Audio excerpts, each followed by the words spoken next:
kind of weird to be both late to reviewing a movie and early to reviewing a movie, but that's just the weird middle ground we're in currently when it comes to this film. We're talking Anora. That's right, Sean Baker's new film that won the Palme d'Or this year. A very cool win. I think it's really interesting that this type of movie wins that award. It shows you kind of like the evolution in how people view comedy in cinema. It's really exciting. This is currently screening at festivals. That is where I saw it. There's a festival in the city where I live. They had a screening of this movie. I was fortunate enough to get to go, and my God, was it so much fun. This is currently in October 1st when this video will be going live. My favorite film I have seen this year.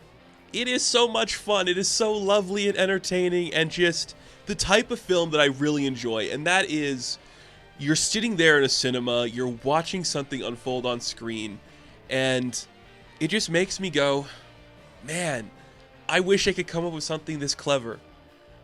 That is one of my favorite types of movie, like, because that is just me fully engaged and interested in what I am seeing on screen, which is so rare to be like, oh yeah, this is really clever and smart and like thrifty and interesting what it's doing.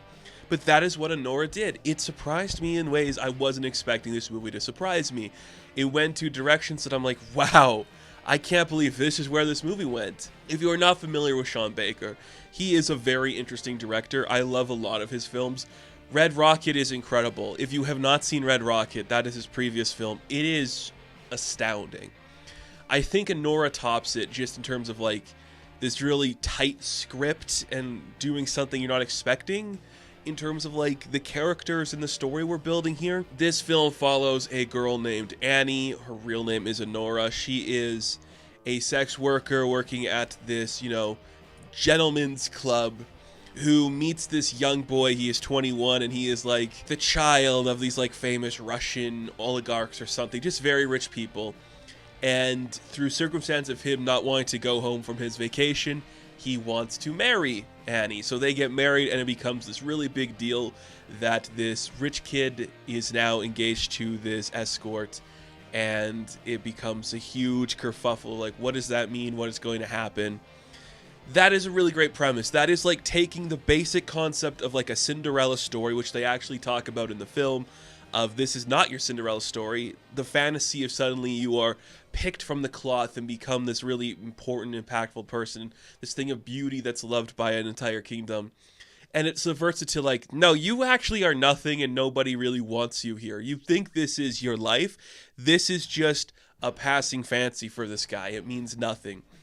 Really interesting concept that plays to real human emotion. My goodness, is that a really cool thing to see. This is going to be a hard performance to nail. When you are playing Anora, that is going to kind of like have to be very loud. Like, this is a woman who is going to have a presence, but also feel very human and humble at every circumstance that goes on. So when Mikey Madison shows up, she kills it. Kills it, man. Oh my goodness. This is an incredible performance, and the kind of performance that makes you a star. This is not easy to do. To commit to every single aspect of it, like I am playing a sex worker, somebody who is using their beauty and their attitude to behave a certain way, to doing a very specific type of accent, to just, I feel like I'm trapped here now. And I'm lost and everything I was told is a lie. Man, that is impressive to see. Really strong performance from Mikey. I think it's fantastic. Like, what she does is so good and it's so strong. It's like every single emotional spectrum you could think of, she's performing something in that capacity. And it's really surprising too how funny this movie is. It is making some really clever, really insane jokes, and really human jokes as well. Like, these feel like real people saying real things, doing real human behavior. Like, we are in a situation that nobody expected us to be in. How do we handle that situation? With awkwardness and uncomfortability. And that is exactly how we do it. A lot of this movie is just people in a car uncomfortable around each other, just being like, what do we do now? And that is so earnest and so truthful. I just appreciate that so much. A lot of this supporting cast is Russian actors, and I do apologize that I do not know their names too well, and I do not know the history of these actors too well, but there's just so many fascinating performances in here that almost go to like a silent film Three Stooges level of comedy, where you're like, we're setting up really specific jokes about like these bumbling guys incapable of doing this one normal thing and getting lost in the translation. I really like that. The actor that plays Toros, who's like the older gentleman who's kind of like in charge of watching Ivan. Ivan is like the spoiled rich kid. He is so good at playing like, I am frustrated as hell, and I'm so upset with everything going on around me.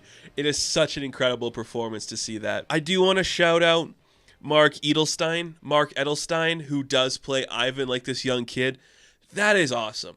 Like, that is another performance. You're like, how do you do this convincingly? How do you put up with like this generation? And my goodness, is this kid this generation of just vaping, playing video games, has no respect for anything around him. It's just having fun. It's incredible to see that. I really like Yuri Bozasov because he just found something really particular to do that you're like, this is hard, this is uninteresting, but it's very human and gives off a big emotional payoff as we get further down the line. And that in itself is a really cool thing to see. Now, the actor that plays Garnick, I am not too familiar with his work, but man, that's a guy I want to see everywhere. It's so much fun. It is so much fun just watching this girl go to worlds she has never seen before, just experience life in high society.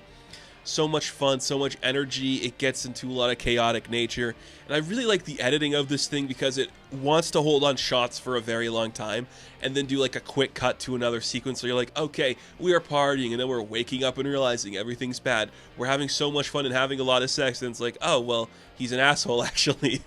It's really cool.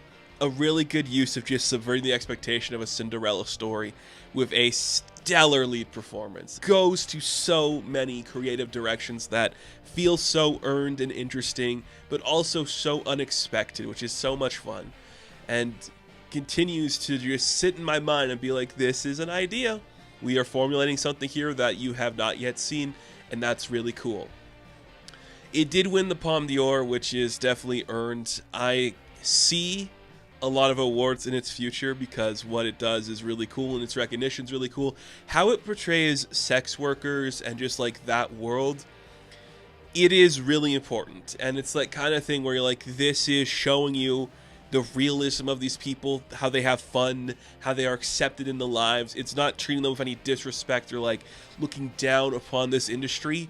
And that is what this movie needed. It's exactly what Sean Baker did when it came to Red Rocket with porn stars. It's a tough industry that could break you.